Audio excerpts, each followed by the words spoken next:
So I've been very lucky to be joined here by one of the potential stars of the season this year, who knows, Mr. Jeroen Kweekel. We've had, if anyone is into sim racing at all, you will know who this guy's name is. You will have seen him elsewhere. He's been racing here last year as well at GPV in the Superleague. So we welcome him here now. Hello. Yeah, hi. Pleasure to be here. So, let's get started. Thank you for being here on simnews.tv for us on the Scrutineer. Thank you very much.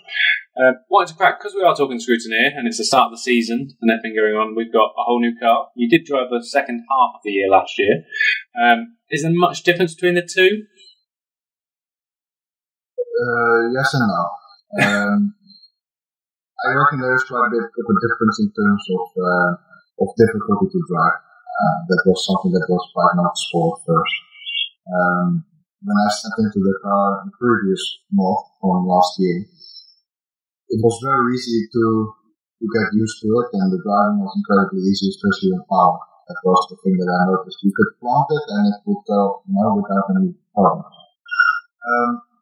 Not necessarily a fan of that, but that's a different story. I think that has been changed quite a bit with this mod. There's more of flow control management that you have to do really. It's more difficult. It's more fun, in my opinion, because as we know, with the modern F1 cars, they tend to be quite difficult with the amounts of torque that they have. And I didn't really feel that being translated in the last mod, but in this mod it definitely is there a bit more, which I think is just good. So this one feels more realistic in your view, that side of stuff, or you imagine it would be. Not that you've driven an F1 car, but... Yeah, I mean, if you take the example of the iRacing McLaren Honda thing from 2015, it's quite next level in terms of torque that you can really feel.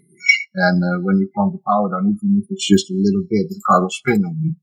It's definitely not that level with this mod that we have for GPVWC, but nonetheless, compared to last year, it's in my opinion a big step forward, both in terms of realism and in terms of fun factor as well, I think. And last year as well, many people were really closely matched to each other in terms of pace, and I think that is a bit due to the mod as well, because it was quite easy to drive. I think maybe because it's a little bit tougher, maybe the gaps will be a bit bigger. Maybe not at the beginning of stint, but towards the end of stint, because tire degradation, of course, is a key factor. So we're thinking tire management will be the one that sorts out the men from the boys in this mod, then? I kind of hope so. I don't think it really will be, because most races I think will be a 2-stop, maybe 3-stop, but one stop is quite often quite tough, I reckon. But it's nice to have a bit of tire management in there as well, because it gets really down to the driver a little bit more. But yeah, I mean, you guys last year, even though you came in sort of second half of the year, so you had quite a developed car at that stage anyway, I suppose. You got the base car this time around to start with. You did choose to do slightly alternative strategies and longer stints potentially on different tyres and things like that. Was not always planned. Right, okay. We did it, yeah, sometimes. Yeah, I mean, you have to do something different, of course. Especially when that's what I said with the pace being so similar. When you're in a train, it's so tough to move yourself up the field, because you're in a train and they have all similar pace. It's very hard to overtake because of that. So you need to try something different, and you go with strategy. But yeah. So it could be an exciting season, and we'll really see that the mod has moved forwards. It's a more realistic, for want of a better word, more challenging mod anyway. And we might see some alternative tyre strategies thrown in, even from some of the top guys. You never know. That would be nice. Yeah. Obviously, you've stayed on with the Mad Cake team, so you the South African Mad Cake team. Although some people will have how to put this, the team that you're now in. Yes, it is Mad Cake, but it does ring the lineup and side of stuff rings true of a team you've previously been in, and were rather successful with. If anyone looks back into the rival series of former Simracing, obviously they will know your name and they'll know what I'm probably getting at.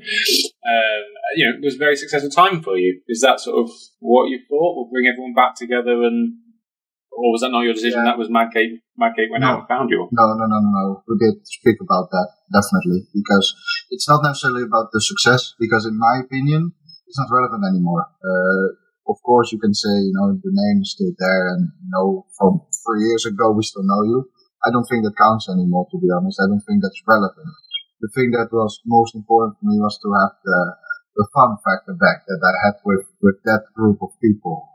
It was a really tight group, lots of fun, but also having a competitive mindset. And I think Daniel, of course, my teammate, and I wanted to bring that back a little bit.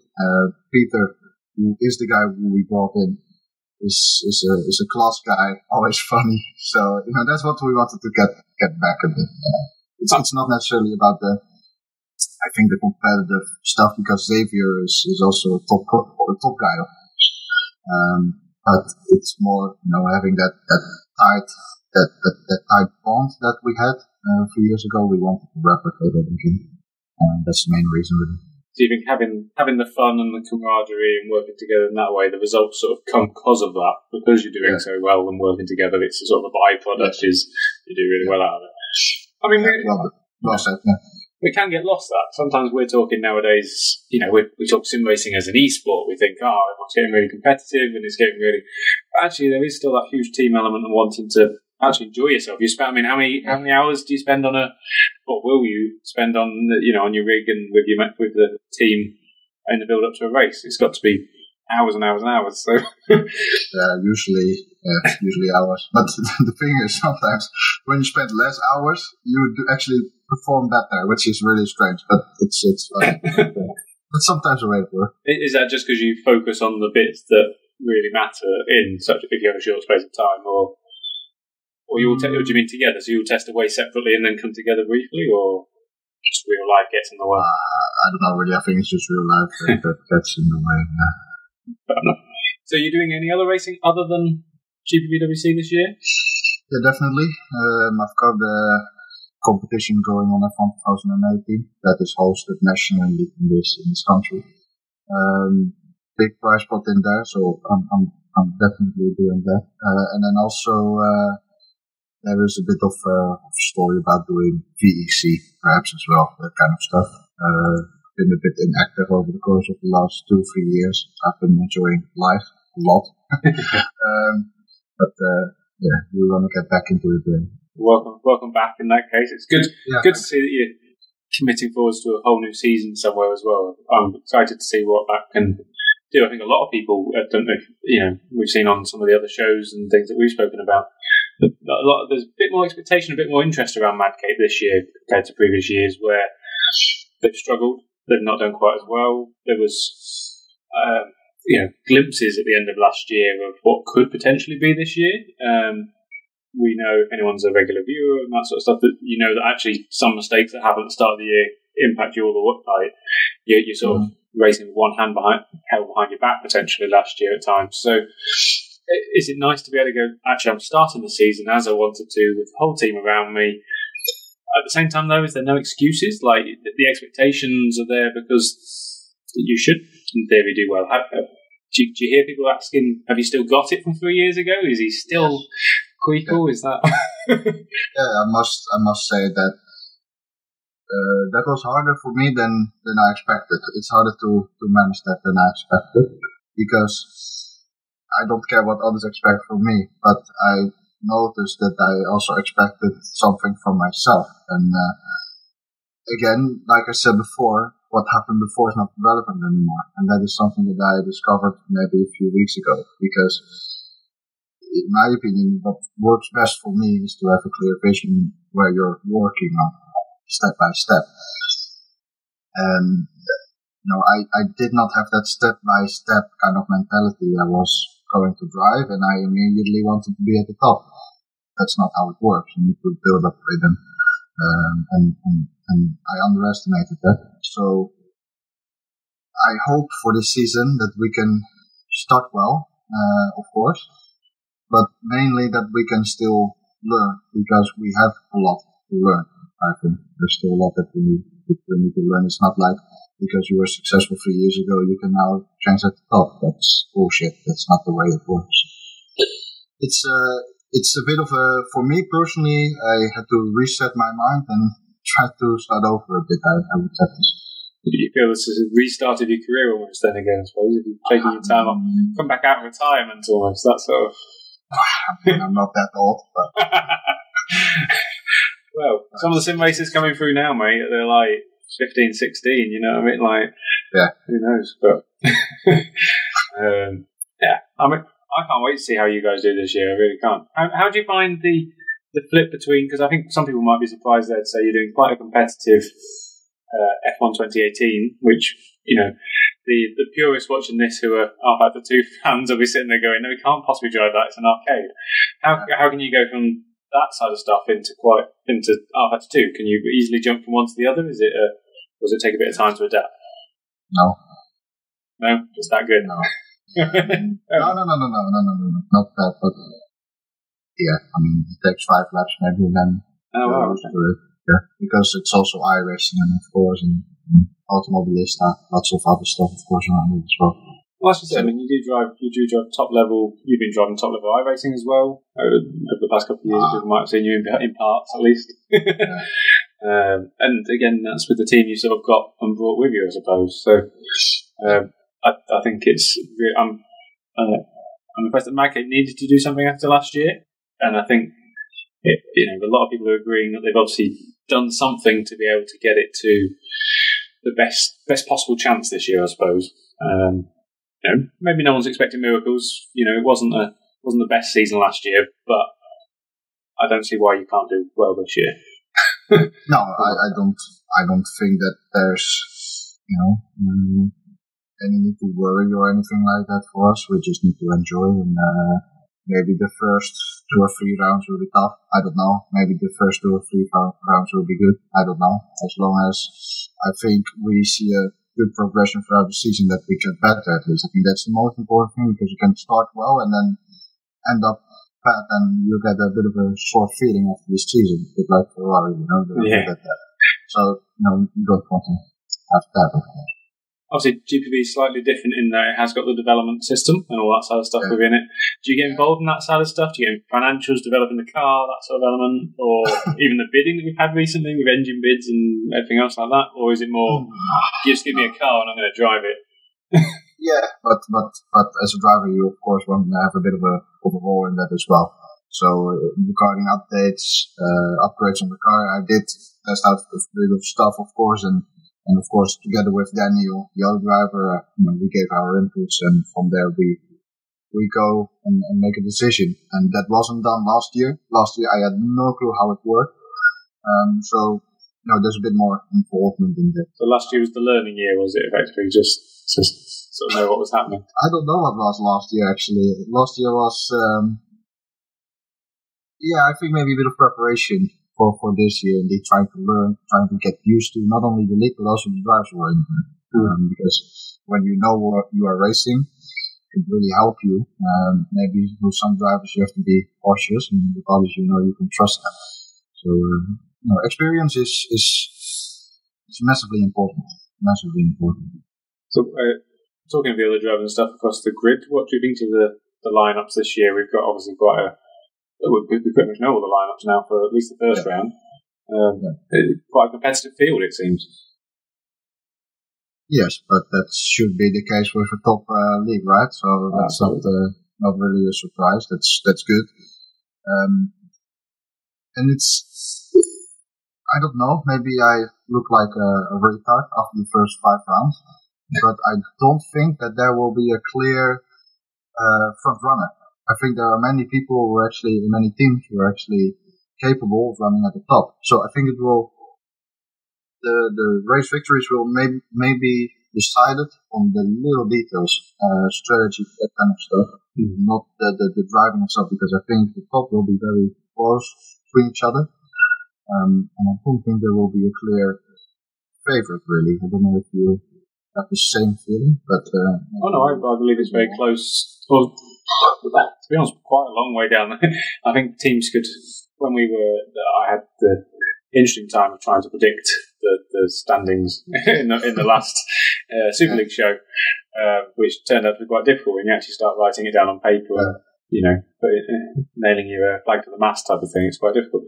I think you could easily have pace for third and end up 10th. But there's nothing that's going to be ridiculously close. What's your expectations for the season then? Have you got any for yourself or for the team where you want them to end up? No, actually not. No expectations at all? Not at all. No. So you came last, you'd be happy? No. But it works best, in my opinion, to not have any expectations. And then after the first 3 rounds, you can see where you're at. And then from there on, you can set your expectations for the rest of the season. But I think it's hard to do that right now because with expectations, 99% it will disappoint you and it will demotivate you. So in my opinion, that does not work. We see where we end up. And if it's good, then we need to keep it going. And if it's not, then we need to change it. It's easy. Yeah, not a lot of pressure then. It's not that sort of team. You're not feeling pressurised in any way to perform better than last year as a team or anything like that? We will perform better than last year. I'm pretty sure about that because things really get a lot worse. So. That is true. For us, we need to look in front, and that's not really weird or anything. I think that's realistic targets. So we'll see where we end up in the first round, and then I think compared to most championships as well, we won't really know where where it all falls until probably about round 5, realistic, because of the upgrades and stuff that go on the cars. Everyone will upgrade for round 2 or so, but everyone will upgrade for the same sort of amounts. So it's only after that it really, really counts, and that's what the show's about. Really, that's why we cover it on these sort of things. So enjoying Who do you expect then to be at the front? Oh, he's flipping the interview on me. Do I expect to be at the front? I know already who you expect at the front. I have to be ACR Zach Speed, eh? We have to say ACR Zach Speed. As you said though, the expectation for them is to be at the top now, having won it 2 years on the bounce. Although other teams are catching up or have caught up potentially, you've still got to. If you've won it last year, how can you say, well, I'd be happy with third? You can't. You've got to be winning it. So, or at least be in the mix. You know what I mean? Like you can understand as long as you're challenging and thereabouts. I think all the teams that were towards the top last year are ready to challenge at the top again this year. I don't think there's any reason there's nobody in my mind that's dropped a clanger from the top that's suddenly gone. I can see them dropping down the standings. There's a few unknown quantities on the grid, which is an interesting one. Some to me, some unknown names who could, very much roll the dice. Could be fighting right at the top for wins, or could be 2 laps down, within half a race. So it's we're not going to know till Thursday happens. I can't wait to see actually all these people turning out and like yourself with a full pre-season preparation and knowing what it's like with your team. I think I can't wait to see how Mad Cape end up. Hopefully high. Everyone hopes high. Not everyone goes high. No. I know a few people who don't hope that, but okay, I don't give a shit, so that's fine. Loving the confidence though, and rightly so. I think you guys have set yourselves up correctly at the moment. At this stage, there's no reason to think not. So, no, we to be honest, we've missed out on some R&D points, and I do have to be honest. I think that's very sloppy.